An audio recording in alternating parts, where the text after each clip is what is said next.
তো ভাই আমি এমন একটা সময় পার করে এসেছি যেখানে তোমাদের তো গেম খেলার জন্য ফোন আছে, আর আমার ফ্রি ফায়ার খেলার জন্য একটা সময় কোনো ফোনও ছিল না। সারাটা দিন যাদের কাছে মনে করো ফোন আছে তাদের পিছে পিছে ঘুরে বেড়াইতাম আর তাদের গেম খেলা দেখতাম, আর কেউ যদি দয়া মায়া করে একটা গেম আমাকে খেলতে দিত তাহলে তো আনন্দের শেষ থাকতো না। আর ঠিক ওই জায়গা থেকে শুরু করে আজকের এই পজিশনে এসে আমার কাছে চারটা গেমিং ফোন আছে, একটা তো আইফোন 14 প্রো ম্যাক্স। আচ্ছা ফোনের কথা না এক সাইডে রেখে দিলাম, আমার কাছে বাড়ি আছে, গাড়ি আছে, বাইক আছে, ডিএসএলআর আছে, আরও তো কতগুলো গোপ্রো আছে আমি নিজেও জানি না। তাহলে একটা কথা ঠান্ডা মাথায় চিন্তা করো, আজ থেকে কয়েক বছর পিছনে গেলে যার কাছে গেম খেলার জন্য সামান্য একটা ফোনই ছিল না তার কাছে এত কিছু কিভাবে আসে। অবশ্যই এটার পিছনে রয়েছে আমার সব থেকে পছন্দের গেম ফ্রি ফায়ার, আর লক্ষ লক্ষ মানুষের ভালোবাসা আর আমার হাড় ভাঙা খাটুনি।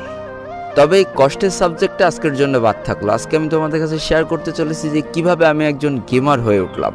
কারণ যেই ছেলেটা ক্লাসের টপার ছিল, সব থেকে ভালো স্টুডেন্ট ছিল, সেই ছেলেটা কিভাবে হঠাৎ করে গেমার হয়ে এত কিছু করে ফেললো এটা তোমাদের জানা দরকার আছে। আর কেন জানার দরকার আছে জানো? কারণ যেই গল্পগুলো মানুষের জীবন থেকে নেওয়া হয় সেগুলো থেকে অনেক কিছু শেখার আছে। তো বেশি ব্যাকপ্যাক না করে ছোট্ট একটা ইন্ট্রো দিয়ে আজকের ভিডিও শুরু করা যাক।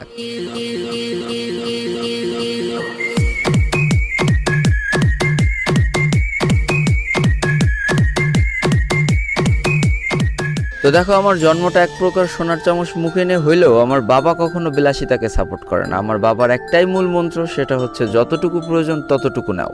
আর এটার জন্য হয়তো নিজের প্রয়োজনের বাইরে কখনোই বাবার কাছে কোনো কিছু আবদার করেও পাইনি বা আবদার করিওনি কখনো। জন্মের পরে আমার যবে থেকে জ্ঞান বুদ্ধি হয়েছে তবে থেকে এক প্রকার গতানুগতিক পড়ার মধ্যে ডুবেছিলাম। ছোটবেলায় আউটডোর যেসব গেম ছিল, অর্থাৎ দৌড়াদৌড়ি, ক্রিকেট, ফুটবল, হাডুডু, এগুলোর প্রতি ব্যাপক একটা ইন্টারেস্ট ছিল। কিন্তু কখনো কম্পিউটার বা ফোনের গেমের মধ্যে অতখানি আগ্রহ ছিল না। বলে রাখা ভালো, আমার কম্পিউটার ছিল সেই ছোট্টবেলা থেকে। যবে থেকে আমার জ্ঞান বুদ্ধি হয়েছে তবে থেকে আমি বাসায় কম্পিউটার দেখে আসছি। তারপরেও কম্পিউটার বা ফোনের গেমের প্রতি আমার তেমন কোনো আগ্রহ ছোটবেলা থেকে ছিল না। ঠিক এভাবে পড়াশোনার পাশাপাশি ক্রিকেট, ফুটবল খেলতে খেলতে কখন যে ক্লাস 2তে উঠে গেছে বুঝতেই পারিনি। আর ঠিক ওই টাইমটা আমার পড়ালেখার লাইফের সব থেকে বড় একটা চ্যালেঞ্জ আসে, সেটা হচ্ছে যশোর জেলা স্কুলে আমাকে চান্স পাইতেই হবে। আমার ফ্যামিলি থেকে এক প্রকার আকাশ সমান বোঝা আমার মাথায় চাপিয়ে দিয়ে বলা হলো তোকে চান্স পেতেই হবে। এখন কিভাবে পাবে আমরা জানি না। তো ঠিক ওই টাইমে সেই আকাশ সমান পড়ার বোঝা মাথার পরে চাপিয়ে নিলাম, সমস্ত প্রকার খেলাধুলা বাদ দিলাম, এক মনে পড়াশোনা শুরু করে দিলাম। এভাবে চলতে চলতে একদিন হঠাৎ করে একটা ফ্রেন্ডের বাসায় গিয়েছিলাম, আর ওই দিন প্রথম দেখলাম যে আমার ফ্রেন্ডরা টিভিতে ভিডিও গেমস খেলছে। টিভির সাথে কিভাবে সেট আপ করে হাতে কন্ট্রোলার নিয়ে বসে বসে গেম খেলতেছে। আর ওইটা দেখার পরে ওই দিন থেকে আমার কেন জানি ভিডিও গেমসের প্রতি একটা আগ্রহ তৈরি হয়ে গেল।